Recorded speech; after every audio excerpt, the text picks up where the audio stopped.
일본의 수출 규제로 한일 갈등이 고조되고 있는 가운데 어제 치러진 참의원 선거에서 아베가 이끄는 자민당이 완승했지만 여권을 중심으로 한 개헌 세력은 개헌 발의선인 3분의 2 의석 확보에 실패했습니다. 네, 한편 일본이 한국을 화이트리스트에서 제외하는 법령 개정의 의견 수렴 마감이 이틀 앞으로 다가왔습니다. 이번 주가 수출 규제 철회를 위한 중요한 분수령이 될 걸로 보입니다. 관련 내용들 김숙현 국가안보전략연구원 대외전략연구실장과 함께 자세히 짚어보겠습니다. 네, 어서 오세요. 안녕하십니까? 안녕하십니까? 어서 오십시오. 예. 어제 참의원 선거가 있었습니다. 네. 흔히 이야기하면 내각제이기 때문에 상원에 해당된다고 저희들이 이렇게 알고 있는데 아베 총리 선거 결과 보고 어떤 생각을 했는지 모르겠습니다. 일단 과반 의석은 확보한 것 같아요. 그런데 개헌 발의선이죠. 3분의 의석 확보는 실패했습니다. 결과에 어떻게 보셨나요?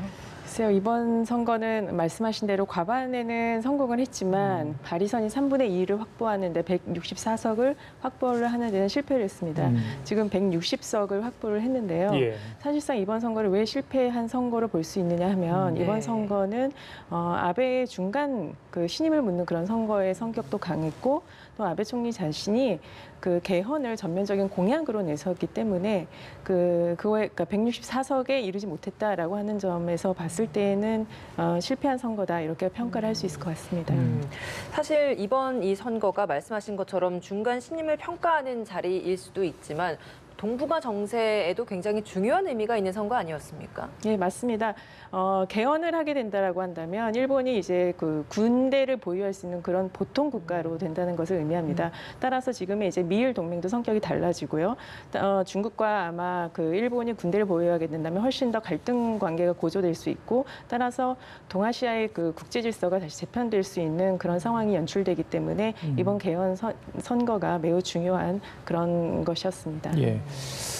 아베 총리 지금 집권한 지 꽤 되지 않았습니까? 3연임까지 했잖아요. 그렇죠. 4연임 뭐 이런 이야기도 벌써 선거 끝나고 나오고 있는데 아베 총리가 집권 이후부터 계속해서 개헌에 대한 욕심을 내고 있잖아요. 네. 개인적인 뭐 어떤 동기가 있는지 아니면 꼭 이 시기에 자기 임기 내에 개헌을 이루겠다는 의지 왜 자꾸 고집하는 겁니까?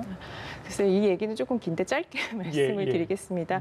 아베 총리의 외조부인 기시노부스케라고 있습니다. 기시노부스케 전 이제 총리인데요. 그분 그 총리 시절부터 사실 일본을 보통 국가 하겠다라고 하는 그 의지가 굉장히 상당히 강했습니다. 그래서 집안에 이제 과업이라고 생각하는 부분도 있고요. 그다음에 역사 수정주의적 어떤 정책적 인식을 갖고 있는 아베 총리로서 봤을 때에는 본인의 이제 임기 내에 헌법을 개정을 했으면 제일 좋고 그렇지 않다라고 한다면 적어도 발의를 해야겠다라는 그런 마음은 갖고 있습니다. 따라서 이번 지금 중의원에서는 이미 3분의 2를 확보를 하고 있는데요. 참의원에서는 아직 3분의 2 발의선을 확보를 못했기 때문에 이번 선거에 굉장히 중요했고 또 이대로 간다라고 한다면 2021년 9월에 임기가 만료가 됩니다. 따라서 다시 당규를 다시 한번 고쳐서 4연임까지 하려고 하는 그래서 2025년까지 시간을 확보해서 개헌을 하려고 하는 그런 움직임도 있을 거라 그렇게 분석하는 것도 있습니다. 일본 내 여론은 어때요? 어제 개헌 참여연 선거 투표 출구조사 함께 여론조사를 했는데 임기 중 개헌 반대가 47.5%, 찬성이 40.8%로 나왔다. 일본 국민들은 개헌에 대해서 흔쾌히 이렇게 찬성을 많이 하지 않는 것 같은데? 지금 그 수치는 과거에 비해서는 많이 좋아진 수치입니다. 실질상적으로. 그렇지만 일본 국민들은 개헌이라고 하는 거에 상당히 좀 알레르기가 있고요. 그다음 왜 헌법을 개정해야 하는가? 우리가 갖고 있는 소위 말하는 전쟁을 하지 않는 그런 평화 헌법이라고 하는 점에서 굉장히 헌법을 굉장히 가치 높게 그렇게 평가를 하고 있습니다. 따라서 국민들이 왜 개헌을 해야 하는가에 대해서 정부가 이 명확한 논리라든가 근거를 제시하지 않는다고 한다면은 국민들은 아마 그렇게 헌법 개정에 찬성을 하지 않을 것으로 보여집니다. 개헌 문제와 있어서는 3분의 2 이상의 의석 확보에 실패했기 때문에 사실상 개헌 발의선은 확보하지 못했다라고 볼 수 있는 건데 사실 우리가 이 참의원 선거를 굉장히 관심 있게 들여다보는 이유는 우리나라에 미치는 영향이 있기 때문입니다. 그게 바로 수출 규제와 관련된 부분인데 아베 총리가 사실 처음에 이제 선거 결과가 발표되기 이전에 이야기를 했던 것이 과반 의석만 확보하면 된다라는 부분에 있었었어요. 이 부분을 강조한 이유도 이제 우리나라의 수출 규제와 관련된 부분이 있기 때문 아니었겠습니까? 이 부분과 관련해서는 이번 선거 결과가 좀 어떻게 저희가 좀 해석을 해볼 수 있겠습니까? 예, 그 수출 규제 조치가 발표가 된 것이 7월 1일이었죠. 바로 참의원 선거를 이제 시작하는 그런 시점이었기 때문에 한국에서도 그리고 일본 내에서도 이번 선거, 그 참의원 선거용으로 한국 때리기를 하는 것이 아니냐 그런 반응들이 많았습니다. 그렇지만 예. 물론 이제 단기적인 선거 공약이, 선거적 그 우세를 위해서는 그렇게 할 수도 있었지만 장기적으로 봤을 때 이것은 조금 그 다른 그 수출 규제는 좀 다른 양상으로 볼 수 있고요. 그다음에 아베 총리 사실 국내적으로 그 연금 문제라든가 이런 상당히 좀 그리고 내년에 또 그러니까 소비세를 인상해야 되는 그런 부분도 있기 때문에 실질적으로 그 국내에서는 그렇게 상당히 지지율이 높은 그 쪽은 아닙니다. 따라서 이제 본인도 이번 선거에서 그렇게 압승을 거둘 거라고는 예상을 못했기 때문에 아마 좀 낮은 수위에서 그 가능성을 보지 않았나. 그래서 맨 처음에는 53석 정도만 확보하면 된다라고 그렇게 좀 기대치를 상당히 낮추고 시작을 했던 선거였습니다. 그러면 예상보다 이렇게 선거 결과가 좋았기 때문에 그리고 수출 규제에 대한 조치를 그러면 앞으로 좀 더 강화하지는 않을까라는 우려도 있는데 이 부분은 어떻습니까? 글쎄 이번 선거와 뭐 꼭 맞물려 생각할 수는 없겠지만요. 예. 그 기본적으로 그 강제징용 대법원 판결에 대한 한국과의 그 조율이 되지 않는 상황에서 일본이 그 수출 규제 조치를 완화시킬 이유가 하나도 없습니다. 따라서 한국과의 협의가 어느 정도 접점을 찾지 않는 이상은 아마 이 수출 규제 조치뿐만 아니라 향후에도 강경한 한국 조치로 이어질 것으로 전망됩니다. 어제 그 개표 방송에 나왔잖아요. 그 질문을 했어요. 뭐 한일 정상회담 관련. 근데 답은 하지 않고 나서 한국이 청구권 협정 위반 사항에 대한 제대로 된 답변을 가져오라. 그래야 건설적인 논의가 가능하다. 이런 이야기. 물론 언론적인 이야기입니다만은 선거 이후에 이런 이야기를 했다. 이거는 어떻게 좀 볼 수 있을까요? 글쎄요, 지금 아베 총리 입장에서는 뭐 선거 결과가 그렇게 썩 만족스럽지는 않을 겁니다. 따라서 뭐 선거 결과가 만족스럽더라도 갑자기 뭐 한국에 대해서 대화를 요청을 뭐 제기를 하거나 이런 거는 좀 아닌 것 같고요. 네. 실제적으로 아베 총리는 국익 외교라고 하는 점을 굉장히 강조합니다. 그래서 러시아하고 일본과의 지금 그 영토 문제가 있고요. 이것을 또 해결하겠다는 의지가 상당히 강하고 또 북일 국교 정상화도 아직 이루지 못한 상황입니다. 이제 거기에 이제 한일 관계까지 좀 맞물려서 외교적으로 상당히 좀 그 수세에 몰려 있는 그런 네. 상황인데요. 따라서 이번 그 한국과의 갈등을 이제 본인도 좀 양보하기에는 조금 어려운 그런 입장으로 보여집니다. 이렇게 서로 갈등이 계속 점점 더 심화되고만 있는 상황이라서 미국의 중재 노력이 좀 더 필요하지 않을까라는 생각이 드는데 트럼프 대통령이 하는 발언을 보면 사실 좀 쉽게 그렇게 중재에 관여할 것 같지 않다는 생각이 듭니다. 뭐 우리 대통령이 관여를 요청했다라는 언급은 직접 또 하면서 양국 정상이 모두 요청을 하면 관여할 의사가 있다라는 표현을 했어요. 이거 저희가 어떤 의도라고 좀 해석을 해야 되는 겁니까? 그래서 저도 그 뉴스를 보고 트럼프 대통령이 뭐 전화로 문재인 대통령한테 뭐 전화를 받았는데 예. 뭐 그 좀 그 그러니까 관여를 좀 요청했다라고 하는 그 얘기를 하지 않았습니까? 좀 약간 정말 좀 당황스러운 그런 대목이지 않았나 싶습니다. 실제적으로 본인이 정말 중재하고자 하는 의지가 있거나 이건 굉장히 중요한 민감한 사안이기 때문에 예. 이런 거를 갖다가 그렇게 그 공표를 하는 것은 좀 아니지 않았는가 그런 생각도 한편을 하면서 예. 아마 한국의 입장에서는 그 한일 간의 갈등이 이제 이게 뭐 수출 규제라든가 이런 것들이 일본이 그 얘기하는 것이 바로 안보상에 신뢰할 수 없는 그런 대목이지 않습니까? 그렇기 때문에 미국의 어느 정도 그 중재 요청, 중재가 필요한 대목이다라고 아마 생각을 하고 있는 것 같습니다. 일본 언론도 트럼프 대통령의 의중이 불투명하다. 아직 좀 모르겠다. 이렇게 어제 그 발언 이후에 내놓은 거 있습니다. 한미리 공히 관심이 갖고 있는 내용 중에 하나가 한일 군사정보보호협정인데 지난번에 이제 대통령과 여야당 대표가 만나면서 그 이야기가 이제 본격적으로 거론됐고 모든 옵션을 갖고 있다. 우리도 이렇게 검토하고 있다. 이런 얘기가 나오지 않았습니까? 일본과 한국의 이 정보보호협정 어렵사리 맺긴 맺었습니다만 또 이게 좀 재갱신해야 되고 이런 상황이잖아요.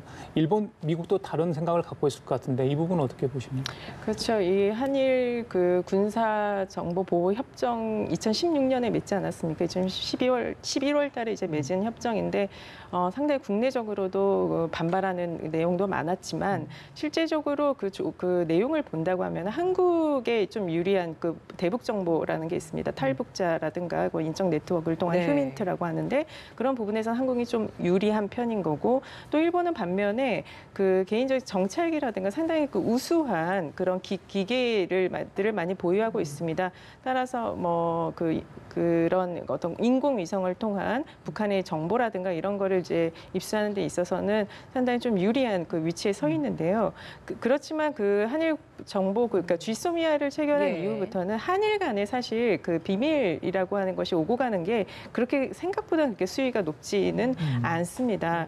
다만 이 GSOMIA가 갖고 있는 성격상은 한미일 공조라고 하는 소위 말하는 그 협력이라고 하는 점에서 굉장히 중요한 그런 협정으로 이제 되어 있는데요. 예. 북한의 이제 비핵화라든가 동아시아에 있어서의 어떤 미국의 전략적 그런 그 정책에서 보자면은 사실 이 GSOMIA는 굉장히 중요한 부분입니다. 따라서 GSOMIA에 대해서 우리가 정영 안보 실장께서 말씀을 하셨지만 좀 재검토할 의사가 있다라고 이렇게 말씀을 하셨기 때문에 아마도 그 GSOMIA에 대한 부분에 있어서는 미국도 좀 어느 정도 중재를 하려고 하는 그런 입장을 보이지 않을까 그렇게 생각합니다. 근데 이 GSOMIA, 그러니까 그 한일 군사정보보호협정을 우리가 이제 어떤 카드로 활용하는 데 있어서 뭐 부정적인 시각도 있고 긍정적인 시각도 있고 이를 두고 좀 해석하는 시각도 엇갈리고 있더라고요. 여기에 대해서 위원님께서는 좀 어떤 입장이신지 궁금합니다. 글쎄요, 그 GSOMIA 아까 말씀을 드렸지만 GSOMIA가 갖고 있는 그 상징적인 그런 것들이 있기 때문에 네. 실제적으로 어떤 그 구체적인 내용보다는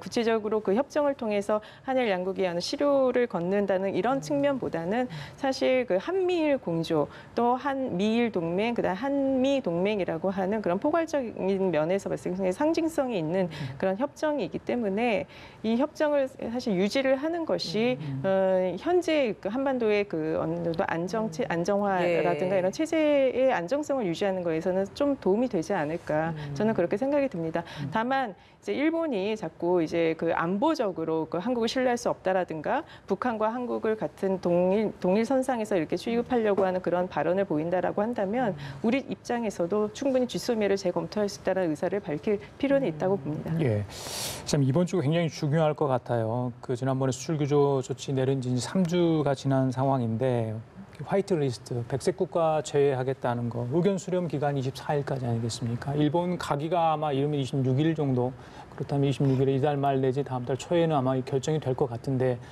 백색 국가로 이제 만약에 지정이 된다면, 그러니까 제외한다면 그래서 이게 이 사태를 장기전으로 또 전면전으로 가겠다 이렇게 볼 수밖에 없지 않습니까? 그렇죠. 그런데 이제 어쨌거나 그 전에 일본의 이제 뭐 입장에서 본다라고 한다면 예. 어쨌거나 8개월 동안에 어쩌면 접점을 찾지 못한 어떤 해법을 제안하지 못했다라고 하는 그런 측면이 강하기 때문에 한국이 어떠한 이제 지금 계속 그 요청을 하고 있지 않습니까? 당국자 간의 협의가 필요하다라고 예, 얘기를 예. 하고 있고 예. 또 우리 측에서 6월 19일 날 그 안을 제시하긴 했지만 일본이 거부하고 있는 그런 상황이기 때문에 물론 이제 이 상태가 이제 계속 지속이 된다라고 하면은 그 화이트국은 국가 대상에서 물론 제외를 할 것으로 보여집니다. 그 시기는 아마 한 8월 1일 정도가 되지 않을까 생각이 드는데요. 다만 이제 24일 이전에 좀 당국 간의 협의가 어느 정도 필요한 부분이기 때문에 예. 그게 굉장히 중요한 시점이 될 것 같습니다. 분위기를 좀 보시기에 뭐 잘 대화가 좀 이루어질 수 있을 가능성이 있다라고 보시나요? 현재로서는 조금 어려운데요. 지금 일본에서도 이제 어느 정도 참의원 선거가 끝났고 예. 좀 이제 외교에 대해서 다시 집중할 수 있는 그런 시간이 되었기 때문에 이 문제에 대해서는 다시 한번 이제 그 일본 측에서도 어떻게 할 것인가 좀 진중한 고민을 아마 할 것이고 한국에서도 그런 걸 만반의 이제 준비 태세가 어떤 그 접점을 찾기 위한 만반의 태세를 좀 준비해야 하지 않을까 그렇게 생각이 듭니다. 예. 예. 일본을 압박할 또 하나의 카드가 될는지 모르겠습니다. 23일과 24일 스위스 제네바에서 WTO 일반 이사회가 열립니다. 양국에서 뭐 국장급 이상의 대표를 파견하는 것도 뭐 제네바 쪽에서 원래 가기로 했는데 본국에서 이렇게 직접 파견하는 그만큼 이번 상황을 엄중하게 보고 있다 이렇게 볼 수밖에 없습니다. 우리 쪽이 유리한 국면이라고 우리는 이야기를 하는데요. 일본도 거기에 대해서 만만치 않게 반격을 할 것 같습니다. 어떻게 예상하십니까? 그렇죠. 지금 우리가 이제 그 이야기를 할 때에는 우리의 이제 소위 말하는 여론전이라고 하는 것은 그 갑자기 일본이 그 수출 규제를 우리에게 적용을 했다라고 하는 것은 보호무역, 그러니까 자유무역을 그 준수하지 않는 그런 성격이 강하기 때문에 아마 일본에 대해서 아마 그 공격을 하게 될 것 같고요. 근데 반면에 이제 일본 같은 경우에는 지금 주장하고 있는 것처럼 한국을 신뢰할 수 없는 국가다. 즉 3년 전부터 계속 이거에 대해서 협의하자고 협의하자고 제안을 했는데 한국 측이 이에 응하지 않았다라는 아마 그런 측면에서 아마 대결을 하지 않을까 그렇게 생각이 듭니다. 예. 앞서서 한일 간의 대화로 잘 풀어나가야 한다라고 또 언급을 해주셨습니다. 참여연 선거 이후에 좀 뭐 그런 여러 가지 해법을 모색해야 한다라고 하셨는데 좀 방법적인 부분에 있어서 우리 정부가 어떻게 좀 대응을 하면 좋을지 그리고 일본이 좀 어떤 식으로 좀 나오면 좋을지 이 부분도 좀 궁금합니다. 네, 우리가 그 오랫동안 그 사실 그 일본의 그 대화 요청에 응하지 않았던 측면이 있었고 이러한 사태가 이제 그러니까 이어지게 된 거에는 일본이 어느 정도 이제 그 굉장히 한국에 대한 피로도가 좀 높고 그리고 감정적으로 굉장히 좀 이게 감정적으로 나빠져 있는 그런 상태임에는 틀림이 없습니다. 따라서 지금의 일본은 어느 정도 감정적으로 컴다운 시킬 필요가 있다라고 보고요. 이것 때문에 한국이 지나치게 이제 여론이라든가 이런 걸로 일본을 자극해서 오히려 일본 내 여론을 악화시키는 것은 우리한테 별로 도움이 되지 않는다라고 생각이 듭니다. 그리고 일본의 아마 이 관저와 또 외무성과는 약간 좀 그 감정적인 그 대응이 좀 달라요. 그리고 외무성 같은 경우는 이제 실무 협상을 책임지고 있는 곳이기 때문에 이 외무성과 한국의 외교부 간의 이 협의가 굉장히 중요한 부분이라고 생각합니다. 자, 마지막으로요. 한국 내 일본 제품 불매 운동이 확산되고 있습니다. 일본도 반대로 또 한국 제품에 대한 어떤 불매 운동을 하겠다 이런 의지도 있고 직접 나타나고 있다고 합니다. 반한 감정이 서로 양국에서 지금 불러일으키고 있는 상황 아니겠습니까? 글쎄요. 국민들까지 이런 상황이라면 정말 1965년 이후에 뭐 최악의 상황이라고 하는데 국민들은 어떤 지금 태도를 좀 취하는 게 이 시점에 맞다고 보시는지요?